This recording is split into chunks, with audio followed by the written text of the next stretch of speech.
রহস্য আর রোমাঞ্চের রসদ জুগিয়ে 20 বছর ধরে জনপ্রিয়তার শীর্ষে থাকা ভারতীয় ধারাবাহিক সিআইডি 1998 থেকে শুরু হয়ে 2 দশকের বেশি সময় ধরে সমান দর্শক প্রিয়তা নিয়ে চলেছে বিভিন্ন এপিসোড।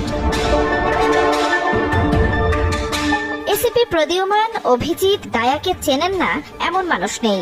সবচেয়ে দীর্ঘ সময় ধরে চলা জনপ্রিয় ক্রাইম থ্রিলার শো সিআইডি এর প্রিয় মুখ তারা। কিন্তু দর্শকদের জন্য দুঃসংবাদ হলো তাদের মধ্যে এসিপি প্রদীয়মানকে আর দেখা যাবে না। সিআইডি থেকে চিরতরে সরে যেতে চলেছেন এসিপি প্রদীয়মান চরিত্রের অভিনেতা শিবাজি সাতম।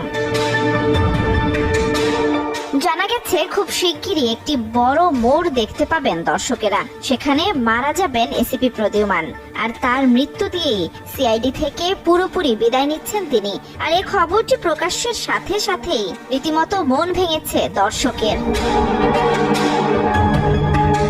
এদিকে অভিনেতার সিআইডি ছাড়ার খবরে তোলপাড় বিনোদন জগৎ। সোনি এন্টারটেইনমেন্ট তার এই বিদায়ের খবর প্রকাশ করে লিখেছে, ভালোবাসার অনেক স্মৃতি রেখে গেলেন এসিপি প্রদীয়মান, এমন ক্ষতি কখনোই ভোলার নয়। পোস্টে প্রকাশ হতে না হতেই অনেকে ধরে নিয়েছিলেন না ফেরার দেশে পাড়ি দিয়েছেন এই অভিনেতা। পরে অবশ্য বিষয়টি স্পষ্ট হয়, তিনি শুধু অভিনয় থেকেই বিদায় নিচ্ছেন, যদিও সেটাও মেনে নিতে পারছেন না সিআইডি ভক্তরা। এদিকে শোনা যাচ্ছে অভ্যন্তরীণ গোলযোগের কারণে এই শো ছাড়ছেন অভিনেতা, তাই এর মধ্যেই নতুন এসিপির খোঁজ শুরু করেছে প্রযোজনা সংস্থা। তবে শিবাজিকে ছাড়া এই শো এর জনপ্রিয়তা কতটা থাকবে তা নিয়ে উঠেছে প্রশ্ন।